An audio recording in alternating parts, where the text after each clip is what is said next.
ദേവാലയാരാധനയിലെ പ്രവേശന ഗീതമാണ് 24-ാം സങ്കീർത്തനം. മഹത്വത്തിന്റെ രാജാവ് കാലിത്തൊഴുത്തിലൂടെ ഭൂമിയിലേക്ക് പ്രവേശിച്ചപ്പോൾ പ്രപഞ്ചത്തിന്റെ നക്ഷത്രവിളക്ക് ആകാശവിതാനത്തിൽ ഉയർന്നു തെളിഞ്ഞു. മഹത്വത്തിന്റെ രാജാവ് ജെറുസലേമിലേക്ക് പ്രവേശിച്ചപ്പോൾ പുരാതന കവാടങ്ങളുടെ ഓശാന ഗീതികൾ വാനിലുയർന്നു. മഹത്വത്തിന്റെ രാജാവ് ഉയർത്തപ്പെട്ടപ്പോൾ സ്വർഗത്തിന്റെ പുരാതന കവാടങ്ങളും മലർക്കെ തുറക്കപ്പെട്ടു എന്നേക്കുമായി. അവിടുത്തെ സന്നിധിയിലേക്ക് വിശുദ്ധമായ ചിന്തകളോടും സംസാരത്തോടും പ്രവൃത്തികളോടും കൂടെ പ്രവേശിക്കാൻ നമ്മെ ക്ഷണിക്കുകയാണ് സങ്കീർത്തകൻ.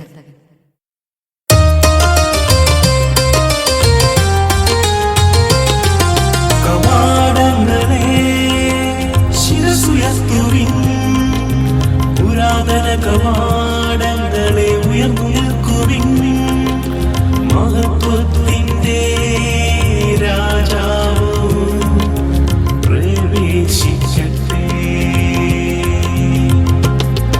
കവാടങ്ങളെ ശിരസുയർത്തുവിൻ, പുരാതന കവാടങ്ങളെ ഉയർന്നു നിൽക്കുവിൻ, മഹത്വത്തിന്റെ രാജാവ് പ്രവേശിക്കട്ടെ.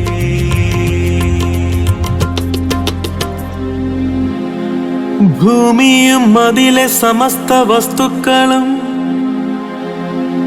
ഭൂതലവും അതിലെ നിവാസികളും കർത്താവിൻ്റെതാണ്. സമുദ്രങ്ങൾക്കു മുകളിൽ അതിനെ അടിസ്ഥാനമുറപ്പിച്ചതും നദിക്കു മുകളിൽ അതിനെ സ്ഥാപിച്ചതും അവിടുന്നാണ്.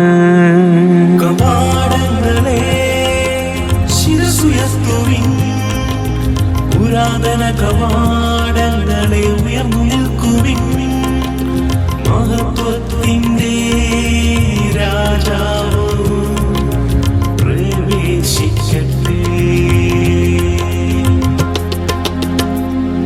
കർത്താവിന്റെ മലയിൽ ആരു കയറും?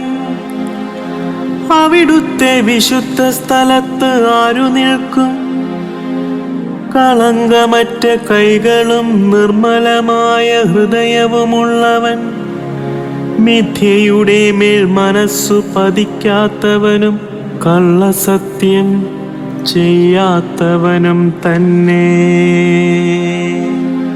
കവാടങ്ങളെ ശിരസുയർത്തുവിൻ, പുരാതന കവാടങ്ങളെ ഉയർന്നു നിൽക്കുവിൻ, മഹത്വത്തിന്റെ രാജാവ് പ്രവേശിക്കട്ടെ.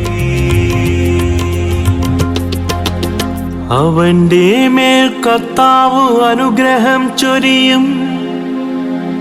രക്ഷകനായ ദൈവം അവനു നീതി നടത്തിക്കൊടുക്കും. ഇപ്രകാരമുള്ളവരാണു അവിടുത്തെ അന്വേഷിക്കുന്നവരുടെ തലമുറ.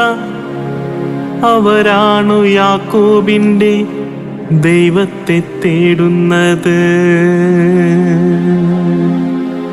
കവാടങ്ങളെ ശിരസുയർത്തുവിൻ, പുരാതന കവാടങ്ങളെ ഉയർന്നു നിൽക്കുവിൻ, മഹത്വത്തിന്റെ രാജാവ് പ്രവേശിക്കട്ടെ. ആരാണു ഈ മഹത്വത്തിന്റെ രാജാവ്?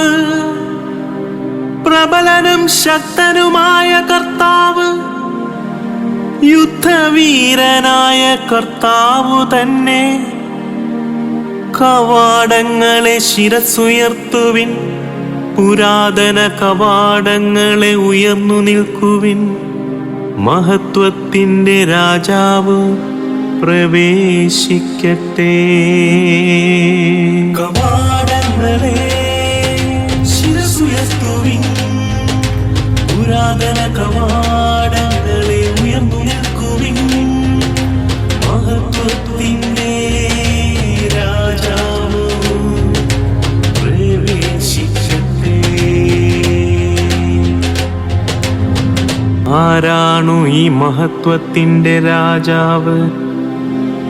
ആരാണു ഈ മഹത്വത്തിന്റെ രാജാവ്?